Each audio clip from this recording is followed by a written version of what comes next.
want them having shock, and we had to play to respond with that same type of shock and explosiveness.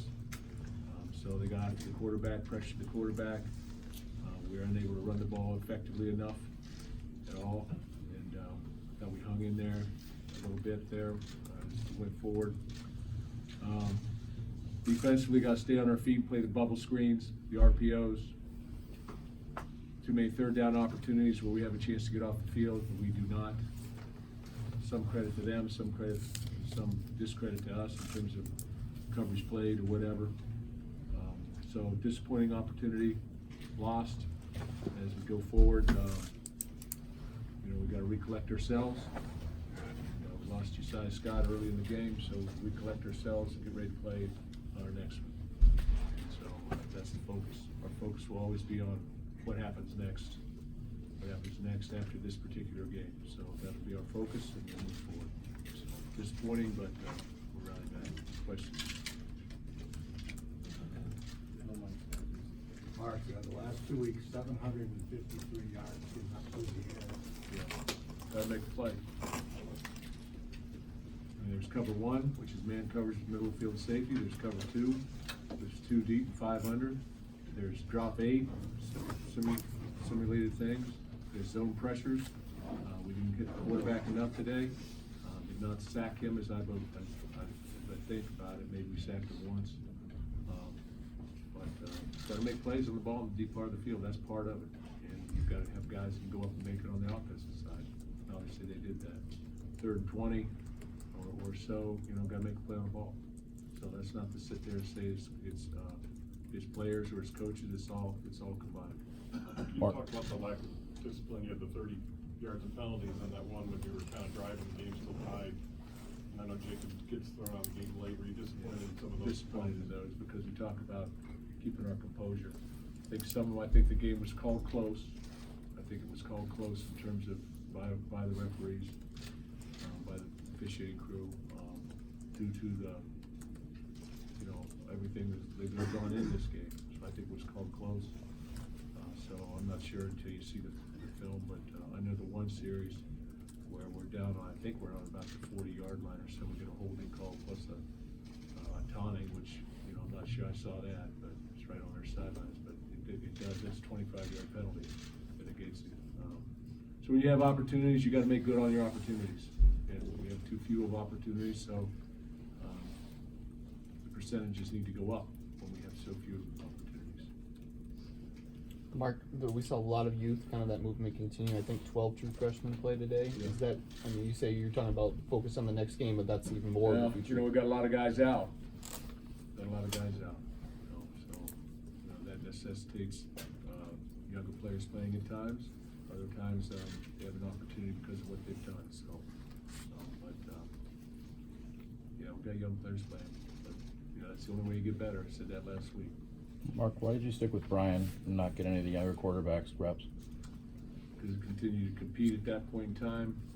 The game sort of went from 24 to 10 to 31 to 10 to 37 to 10, and then boom, very quickly from there on.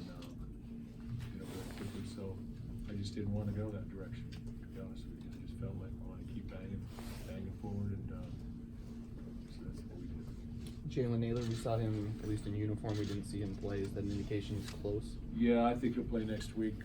Just didn't feel like we sort of left it up to him, but felt like he hadn't practiced. But really Thursday's practice, he was able to run this week, but not practice until Thursday. So too few practice reps, too many. So there was he hadn't been touched yet or hit yet. So we just wanted to keep him safe and ready. Will a loss like this to Michigan reinvigorate you at all? Well, I don't like losing these guys. That's the question. So I don't think you got to reinvigorate. I don't like losing, period. But gotta get ready for the next one. Gotta get ready for the next one. A lot of disappointing things that we need to correct. But continue to hold our players accountable to how they play, but also how hard they play. And I think we're going to play hard. We will play hard. We'll get ready to play. Our chemistry, I think, is good, and I think that work ethic on the field on game day is solid. We'll come to play and compete. Gotta play better though. Mark, Things better. 144 to 27 against Ohio State, Wisconsin, Penn State, and Michigan. What do you need to do to be more competitive in these games? I guess you'd even up the score again. Common sense would say you just even it up. Got to play better. That's how you take things forward. You know, when there's statistically there's an imbalance, whether it's running the football, passing the football, or scoring production, then you got to even it up. How do you even it up? You got to make plays. There's no magic to that. You got to make plays sometimes. The ball's in the air. You got to make a play. Got to call the right play. Call the right defense. Okay, so it's all inclusive. That's why they call it a team. It's all inclusive. And we're going to stay together as a team.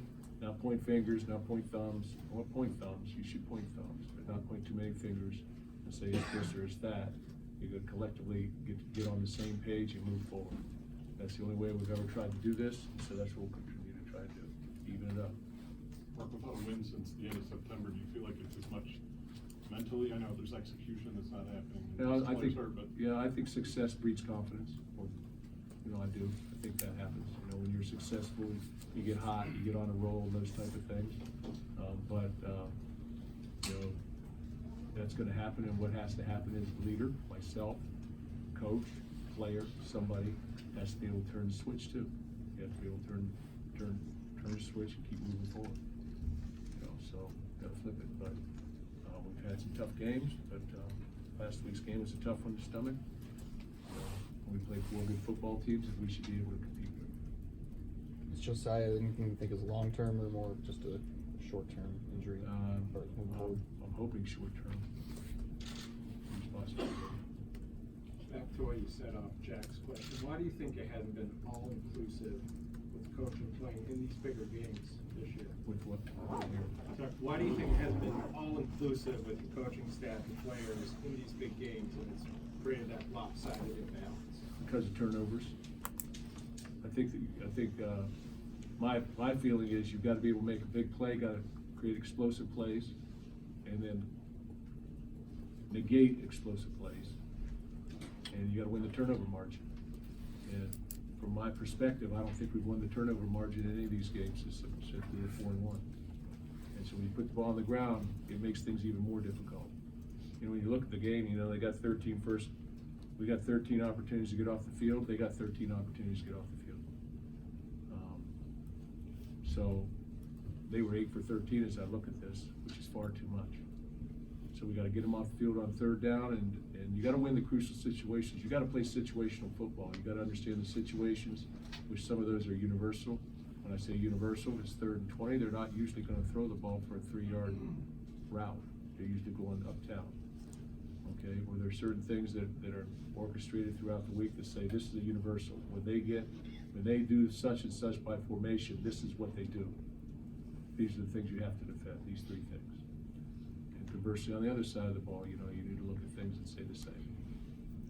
So got to win the turnover margin. I would say that's the biggest thing. And you got to be able to run the football and stay balanced on offense. Mark, before the season, my sense was you really had hopes for this group and liked this team a lot. And I'm wondering what you didn't see then that you're seeing now, what you didn't predict that's kind of transpired. Well, I didn't predict that we'd have 5 offensive linemen out. So, I didn't predict that we'd have 3 wide receivers out, or two of our better wide receivers out. Had a lot of injuries on our offensive side of the ball. We've stayed pretty much intact on the defensive side of the ball. I didn't anticipate that they would throw the ball as effectively as they have. Pretty much had their whole secondary back from last year. I would say it was a top 10 defense as a whole. Right now, we're not performing to that level as a group. Now, there's a lot of things that go into that, and I think we're talking in broader, bigger pictures right now than relative to this game. But there's a lot that goes into it, and some of it is confidence and those type of things. So, that's what I would say. Mark, this is obviously the worst loss in this game in your tenure, and you talk about the next game. as a leadership, both of you and the team, how do you, I guess, fix this with the last 2 games remaining? How do you keep from fixating on this game? Oh, we work on this game all year long, to some degree, because it's an important game. But after it's done, whether you win or you lose, you must let things go and you must move to the next challenge. And so that's what we've always tried to do. And that's what we've done in the past, and that's what we'll continue to do. You have to be able to do that, otherwise things start to weigh you down. You've got enough things to worry about, or a person, or us, or whoever. So, we gotta go. There's no time to waste around, shuffle around, and talk to the reporters. Okay, you gotta go. And that's the way we handled things, and that's what we'll do. But is there anything specifically that you can identify that hasn't happened over the last 4 games that you haven't been able to get back? What do you think? That we haven't been able to get back. That you haven't been able to get back in the win column. That it's been, you lose, you lose again. The streak keeps going. What Well, we're playing needs good to football change? teams. I think we're playing pretty good football teams. It's highly competitive in this conference. And so when it is competitive, you have to win the turnover margin. You have to be able to run the ball, as I said earlier. You have to be able to defend the big explosive play. We've got guys with good ball skills, got to make the play. They got guys too. So that's part of it. But I'm not sure if I'm answering your question. I'm wondering less from a physical side, more from a leadership side at this point. Oh, from a leadership stand, you must stand vigilant. I think that's what leaders must do. You must stand vigilant, you must take responsibility, but you must stay the course too. And you must be strong. And I keep asking ourselves, just like I ask our football team. And I didn't ask them after this game, but how strong are you? How strong are you? Can you weather storms? If you can't weather storms, then this may not be the situation you want to put yourself in. So, you weather the storm. That's whether you're a leader on this football team internally as a team member, or collectively as a coaching staff, or as the head football coach. So I'll weather the storm. All right, thanks, guys. We have recent players on that. Thank you. Thanks, Mark.